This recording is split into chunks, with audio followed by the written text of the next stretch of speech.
Мен коронавирус инфекциясына қарсы вакцинаның бірінші компонентін 13 сәуір күні алған болатынмын.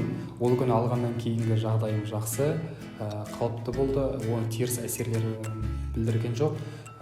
Алғаннан кейін 30 минут дәрігерлердің қарауында болдым. Түрлі тренингтер өткізіп, жақсы көңіл күймен шығарып салды. Және жалпы өзім шыны керек, осы коронавирус инфекциясына қарсы вакцинаны алғаннан кейінгі өзімнің бойымнан көптеген әсерлер болады деп күткенмін, қалыпты жағдай деп. Бірақ та менің тек қана сол күні түнде басым айналғаннан басқа ондай теріс әсерлер білдіре қойған жоқ. Және бүгін мен дейтін екінші компонентін алып отырмын, 4 мамыр күні. Қазір қалыпты, жағдайым жақсы.